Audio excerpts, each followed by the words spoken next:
What's going on, everyone? Another day, another workout. I know that working out consistently can feel monotonous. You show up at the gym X number of times per week, you rotate through the same several workouts, you implement progressive overload, hopefully, and then ever so slowly you see your body change over time. It can feel like a tedious process, but showing up regularly and continuing to do so for a very long time is what it takes to significantly transform your body. There's no way around that. Despite not always feeling particularly motivated or excited about the prospect of doing a workout session, I feel extremely lucky in that overall, I do love working out. Perhaps some of you feel the same way about it, but maybe not all of you. Let me know how you feel about working out in the comments. Anyhow, in this video, I'm going to walk you through my latest workout and explain how I approach spending my time at the gym at this point in my natural bodybuilding competition prep to ultimately get the best results possible and get enjoyment from the process to boot. Before we dive in, if you find yourself enjoying the video, please consider hitting the like button and subscribing to the channel. It really helps me out. Okay, let's get into it. First up is the leg press. When doing a set of this exercise, or any exercise for that matter, you might feel a temptation to get through it fast. Here's what can happen. You pick a rep range and then just aim to get from point A of the set to point B of the set as quickly as possible, or at least without paying much attention to your rep speed. I mean, that does make sense. A hard working set involves lifting a challenging amount of weight for a decent burst of time, all whilst experiencing a considerable amount of physical, mental, and even emotional discomfort to boot. So, of course, you'd want to get through the set quickly, or at the very least, not pay much attention to your rep tempo. Now, it's true depending on the exact context. In moving quickly through a set, you could get some decent muscle growth stimulus. Sure. What I found, though, is that when I move intentionally slowly, at least relatively speaking, I feel like I get a better stimulus than when I move on the faster, less controlled side. And what exactly do I feel? Well, more local, ongoing tension exactly where I want it throughout each rep and throughout the entirety of the set. It feels like I'm being more precise about directing tension exactly where I want it. That said, moving on the super slow side probably isn't a requisite for optimizing muscle growth stimulus. Simply moving with some semblance of control is probably enough in most contexts, or at least lots of contexts. This kind of slow tempo is my own personal preference on the leg press, though, and many other exercises, simply because of the feel. Yep, it's tough, and it's also noticeably counterintuitive since it's not what I want to be doing because of how uncomfortable it is. But the feeling at the same time of that tension is it's undeniable, and I live for that. Lying leg curls are next to hit the hamstrings. I don't know about you, but I'll admit that when I was a younger lifter, I used to train my hamstrings as an afterthought. It was all about the bigger, more hardcore lower body movements that took the majority of my attention. I'm talking about exercises like barbell back squats, hack squats, or even exercises like heavy walking lunges. I was much more fixated on growing my quads than my hamstrings, since that's what seemed most appealing at the time. I thought, hey, the quads are really what makes your legs look big. Who cares about the hamstrings anyways? Well, what I've since realized is that having big, well-developed hamstrings is a huge part in building big legs. Even in isolation, having big hamstrings, especially when seen from the side, really makes the legs look bigger and more three-dimensional.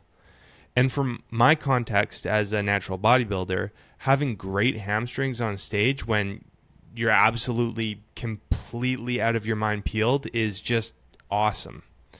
Anyhow, I say all of this as encouragement that it's worth hitting your hammies hard and that it's worth treating exercises like leg curls with the same kind of intent that you would when performing some of the bigger, more technical exercises like barbell back squats. Lat prayers are next, and shoot, I am liking them. After my last session doing them, which was the first day I subbed them into my program from my regular lat pull downs, I got some serious DOMs that lasted for like 3 days. Crazy. Among the main general principles I'm aiming to implement when doing these is, you guessed it, I'm trying to keep tension on my back. To really hold the tension there, I'm moving with, of course, tons of control throughout each rep. And not just on the eccentric though, but also on the concentric phase of each movement, with the addition of pausing both at the top and bottom of each rep.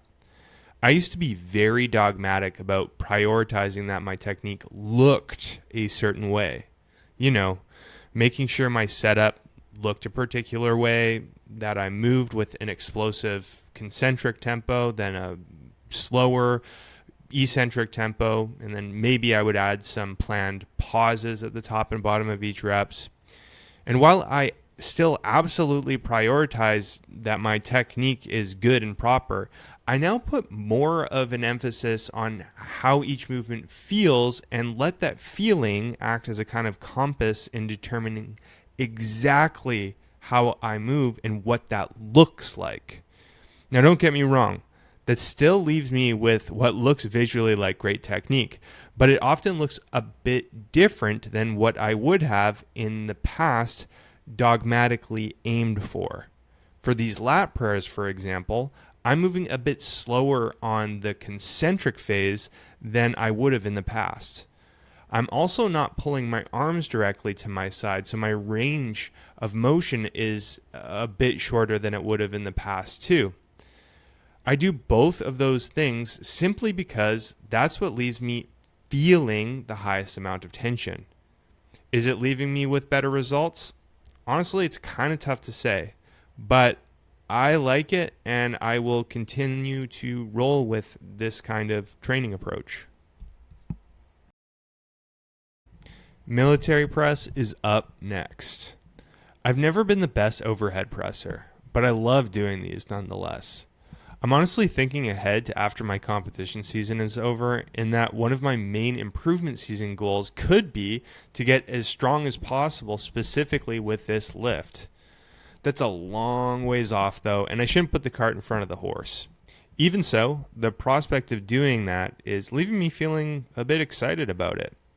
Overhead pressing is a movement that many fitness professionals, or at least a few very prominent ones, have stated countless times that it's redundant to include when aiming to build the delts. The idea is that if you're already doing a decent amount of bench pressing and or flies for your chest, or doing exercises like dips, then you'd already be getting more than enough stimulus to develop your front delts. Okay, fair enough. So if that's the case, then why would I consider doing them myself? Well, a few main reasons in particular. First, from what I've seen, the lifters who I personally think have the best developed shoulders all seem to regularly include some kind of overhead press variation in their routines. In fact, most lifters who are strong as heck at overhead pressing seem to almost universally have great looking delts visually. And second, I just enjoy doing them. The prospect of only doing lateral raises to hit my side delts is just a little too daunting to me. I like having something like these military presses to include in my program simply for having them to look forward to doing. Flat dumbbell bench press is next. When I train, I know I look robotic. My facial expressions, for example, are usually pretty static and devoid of emotion. I do that intentionally. See, something that I took away from my time pursuing classical music was that the greatest musicians who I looked up to always seemed to have control over their physical faculties. They always looked cool, calm, and collected when they performed. And while oftentimes they would move when they played, it was always completely intentional movement. I think that level of control is a part of mastery, and I can understand why. From what I found from intentionally doing the same when lifting, I'm able to focus on being more precise and accurate with hitting my target muscles. One of the natural bodybuilders who I look up to the most, and who also happens to be my coach and mentor, Jeff Alberts, he trains that way himself, and that alone says a lot. So I try my best to do the same. For the final reps of the flat dumbbell bench press here, when I'm getting super close to failure, keeping myself poised and under control helps me to stay focused and to be precise about getting through those last reps efficiently without flailing around on the bench and potentially losing any stimulus from a lack of stabilization. Incline dumbbell bicep curls are next. I put the bench on a slightly lower angle doing these today since my angry left elbow permitted me to do so. See, I prefer the lower incline position because it allows me to set my arm even further behind my body in doing so. I find that with that positioning, I feel a more intense stretch sensation across my biceps, and I love that.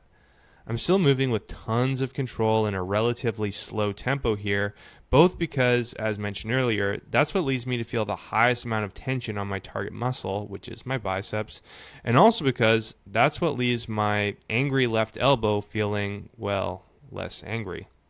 In fact, the pain is almost completely subsided at this point. The real trick will be to not re-aggravate it as time goes on. And overhead tricep extensions are up next to close the workout. Smooth and controlled.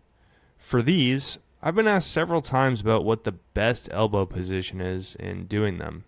Should you keep your elbows closer together, farther apart, or somewhere in between? I suspect the answer is to set them in the position where they, 1, don't lead to any shoulder or elbow pain, and 2, leave you feeling lots of tension on your triceps.